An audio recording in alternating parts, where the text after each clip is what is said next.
Hi, this is Montana Howerton of Howerton Performance.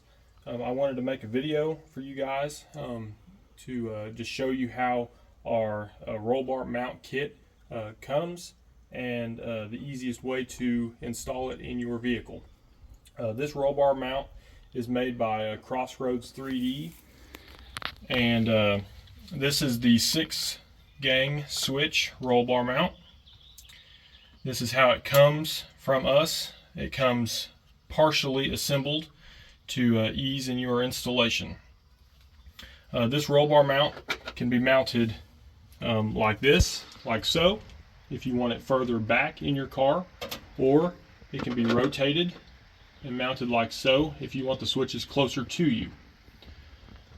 In order to install, you will have to go ahead and remove the 4 screws in the mount itself. We will then install the mount onto the bar, and then we will install the box onto the mount. So we're going to go ahead and remove those 4 screws now.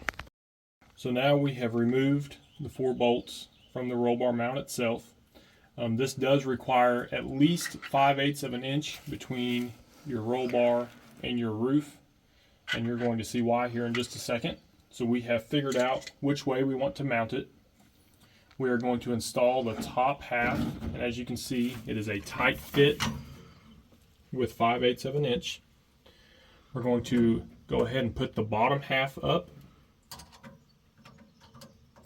and install the 2 screws on the front. Don't snug them up completely yet. Once we get them close to fully installed, we will then rotate the roll bar mount completely around. As you can see, once again, it is a tight fit at 5/8 of an inch. We will install the 2 screws on the back half of the roll bar mount.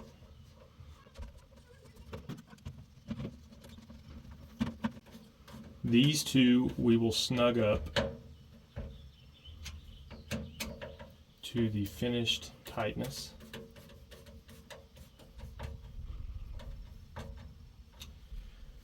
Then we will rotate the roll bar mount back around.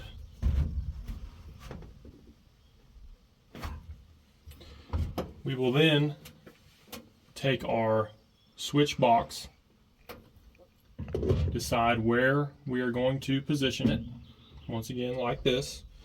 We will then install the 6 screws on the front side of the box, rotate it to access the 3 screws on the back side of the box, and then we will finish tightening the roll bar mount. Okay, so we have installed the 6 screws holding the box to the mount itself. We are then going to remove the screws holding the switch panel to the box. We've already got those removed. Pop the switch panel out, so then we can access the 2 bolts to finish tightening up the roll bar mount itself. You're going to want to make sure that you get this positioned exactly where you want. Make sure that you can reach all your switches. Tighten it up. Then you're going to reinsert the switch panel into the mount, and then you're going to reinstall the screws holding the switch panel into the box. Once you have that done, you can go ahead and zip tie your harness to your roll bar, and as you can see, this is now sturdy. It's not going to rotate on you. You can use all of your switches without worrying about it falling, and this is a really good quality from Crossroads 3D. So thank you.